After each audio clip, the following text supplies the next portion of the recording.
such a shame how we're back where we started. It's late now and time that we go. Ending.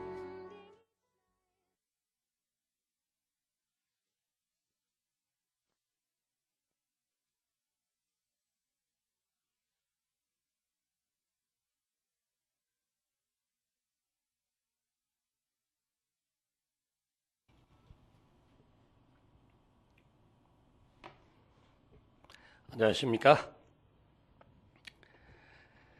자, 오늘은 여러분 교재에 해당되는 페이지가 40페이지죠.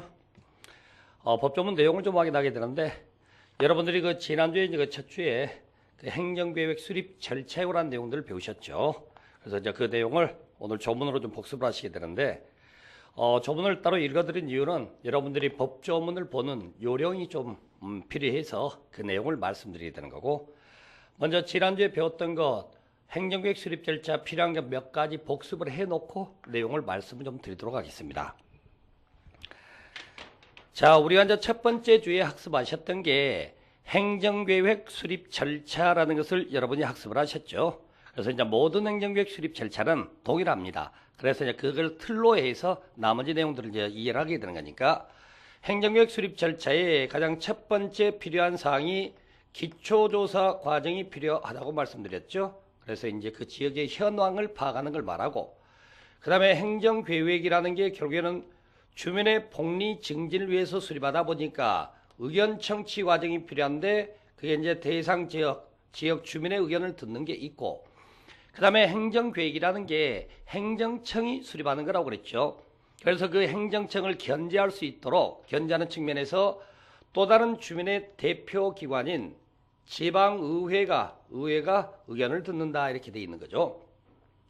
이런 형태에서 이제 계획을 수립한 다음에 올려 보내게 되면은 결정하시는 분들 마찬가지로 독단적으로 결정할 수는 없다고 그랬죠. 그래서 협의 심의를 거쳐서 결정한다.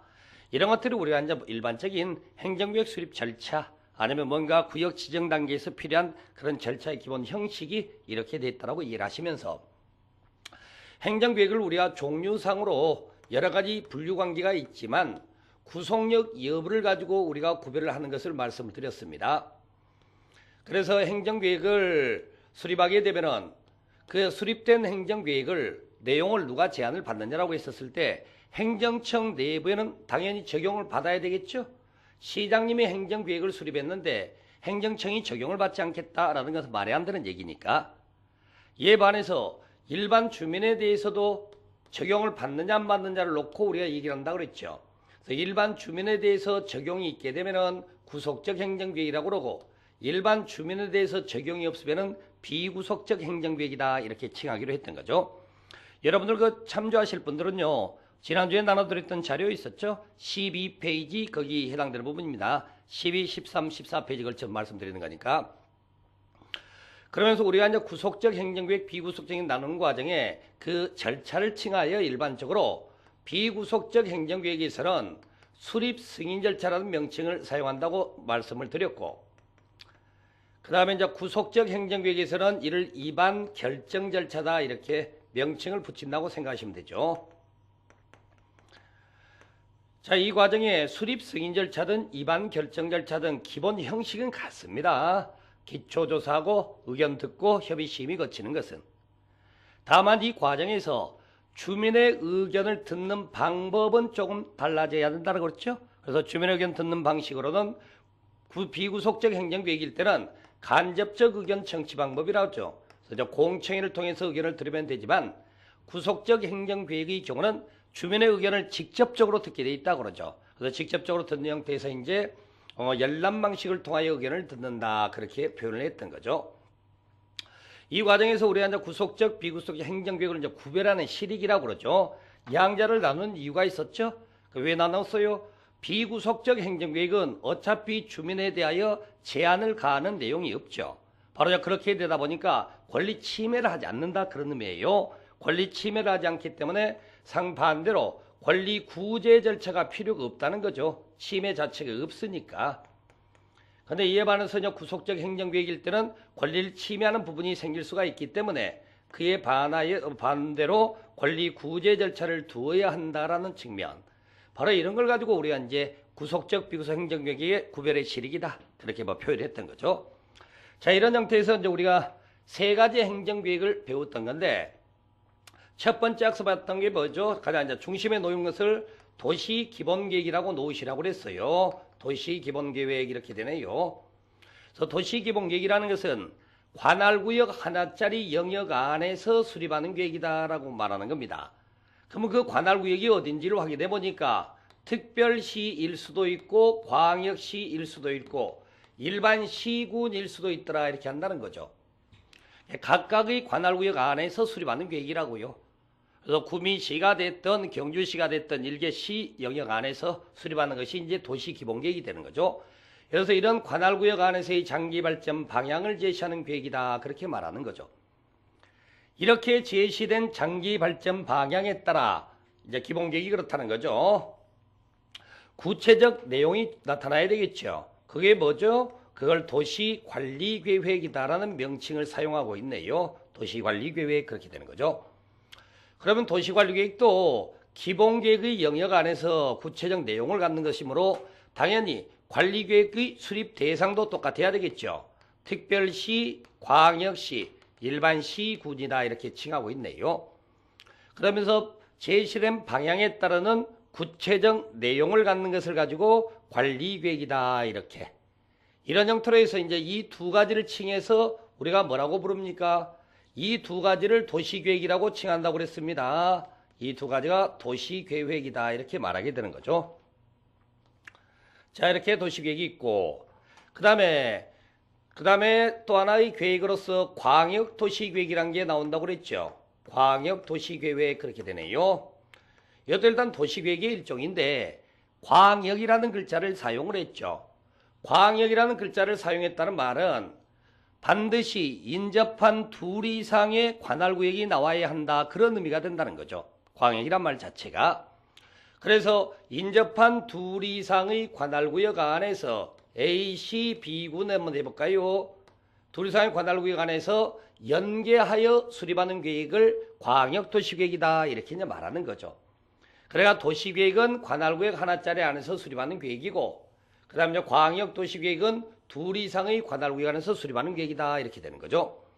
그러면서 우리가 이제 일반적으로 그 내용상으로 구속력 여부를 판단을 하지만 종류상으로 여러분이 한 번 정도 들으셨잖아요. 광역도시계획은 구속력이 없죠. 비구속적 행정계획이다라고 되어 있고 도시기본계획도 비구속적 행정계획이라고 되어 있고 이에 반하여 도시관리계획은 구속적 행정계획이다 이렇게 종류상으로 이렇게 우리가 이제 구별해 볼 수 있는 거죠.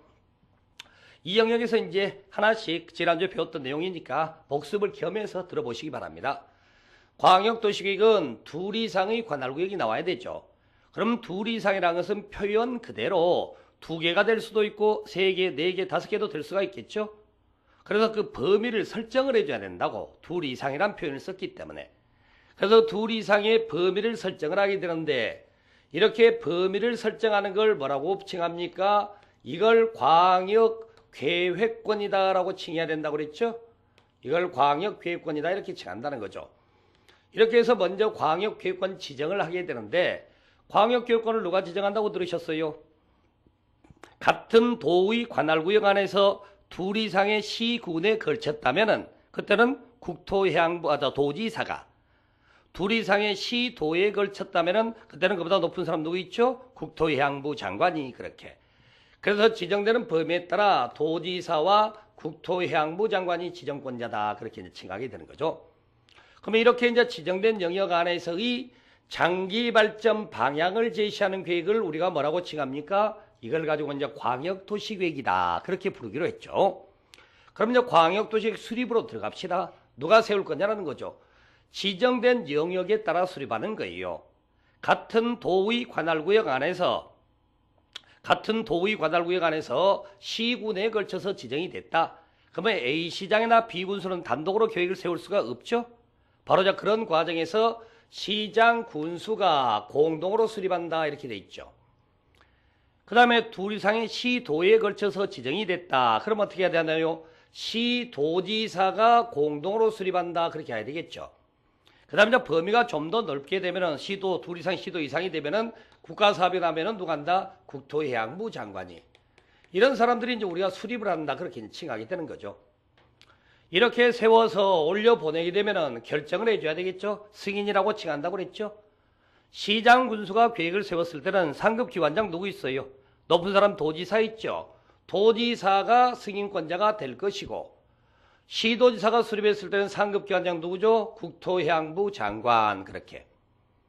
국토해양부 장관은 더 이상 올라갈 수가 없기 때문에 국토해양부 장관이 그 자체적으로 이제 승인권자다. 그렇게 말하게 되는 거죠. 이렇게 해서 수립 승인 절차라고 치겠죠. 수립 승인 절차, 여기 나와 있듯이 어떤 절차예요? 기초조사 의견 정치 협의 심의 그렇게 해야 되겠죠.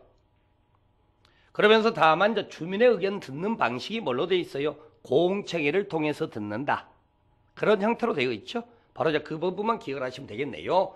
그래서 여기서 주민의 의견 듣는 방식이 공청회를 통하여 의견을 듣는다. 이렇게. 이걸 가지고 우리가 이제 광역도시 수립에서의 전체 틀이다라고 말씀드리고, 자, 이번에는 도시기본계획 보겠습니다. 관할구역 하나짜리 안에서의 장기발전 방향에 관한 계획이라고 말씀드렸죠. 바로 이 과정에 관할구역이 특별시, 광역시, 시군의 관할구역 안에서 원칙적으로는 기본계획을 수립하는 걸 원칙으로 하지만 예외가 허용이 된다고 그랬죠. 그래서 일반 시군입니다. 특별시, 광역시는 예외 없이 수립을 하지만 일반 시군 지역에서는 수립하지 아니할 수 있는 예외가 허용이 된다는 거죠. 그 대상 지역을 보니까 수도권 이외의 지역으로서 광역시와 경계를 같이 하지 아니한 인구 10만 이하인 시군들이죠. 인구 10만 이하인 시군 지역에서는 수립하지 아니할 수